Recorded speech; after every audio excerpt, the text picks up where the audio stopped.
Kami dari kelompok 3 yang beranggotakan 5 orang, yaitu saya sendiri Hana Salsabila, yang di samping kanan saya itu Ibrahim Maulana, di samping kiri Hildayati Kurnia, dan di depan saya yaitu Gusmila dan Dwi Bella Angelina.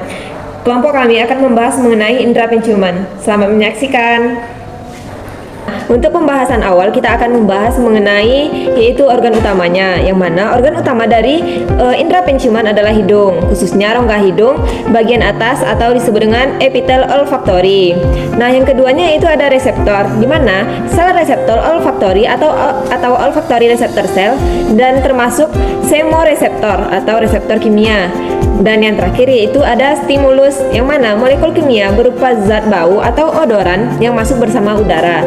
Jadi kesimpulan mengenai organ utama, reseptor, dan stimulus yaitu organnya yaitu ada hidung atau disebut dengan epitel olfaktori, sedangkan reseptor yaitu kemoreseptor atau sel olfaktori, dan yang terakhir yaitu ada stimulus, yang mana stimulus adalah molekul kimia bau.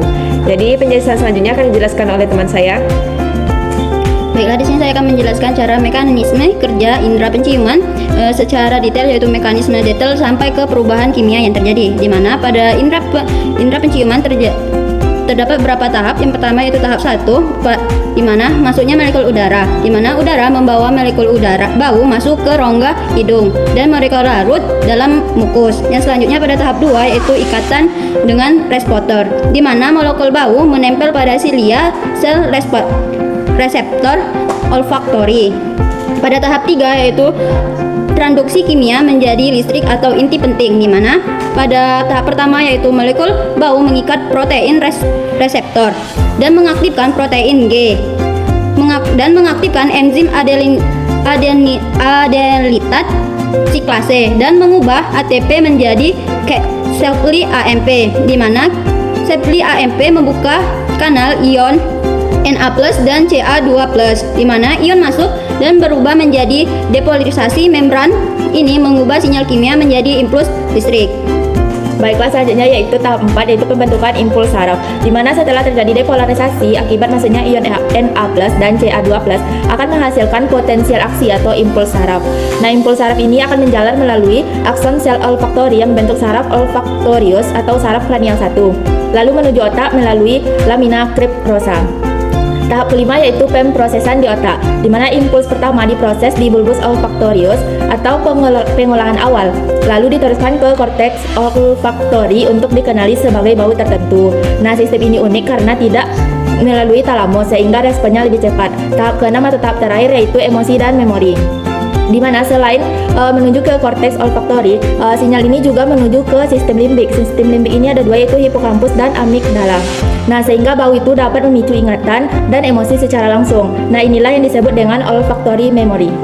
Baiklah, selanjutnya itu ayat Al-Quran yang terkait pada materi, yaitu pada surah Yusuf ayat 94, di mana yang artinya ketika kafilah itu telah keluar dari Mesir dan memenuhi Palestina, maka mereka sesungguhnya aku mencium bau Yusuf seandainya kamu tidak menuduhku lemah akal. Yang mana pada ayat ini dianalisis secara ilmiah sebagai gambaran kemampuan luar biasa indera penciuman manusia. Secara biologi, indera penciuman ini bekerja dengan mendeteksi molekul bau yang bersifat volatil dan tersebar di udara, di mana pada molekul ini dapat terbawa oleh angin hingga jarak tertentu, kemudian masuk ke rongga hidung dan berikatan dengan reseptor olfaktori, di mana hal ini menunjukkan bahwa secara ilmiah penciuman memang memungkinkan seseorang untuk mendeteksi bau dengan konsep bahwa bau adalah partikel fisik yang dapat berpindah dan diterima oleh sistem sensorik manusia.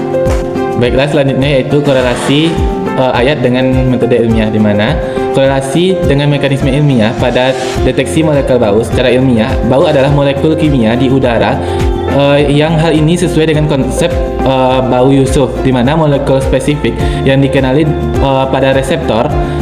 Lalu sensitivitas tinggi penciuman. Reseptor olfaktori sangat sensitif terhadap konsentrasi kecil, dengan menjelaskan kemungkinan mencium bau walaupun jaraknya jauh dan terkaitan dengan memori dan emosi.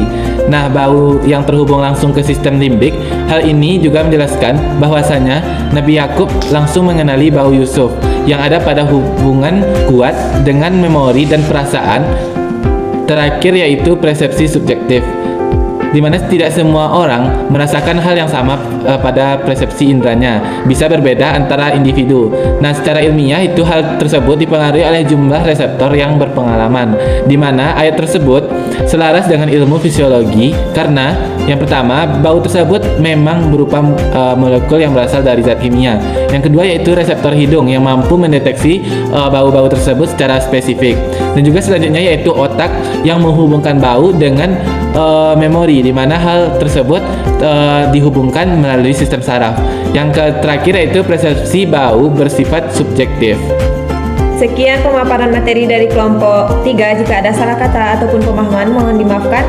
Assalamualaikum Assalamualaikum warahmatullahi wabarakatuh.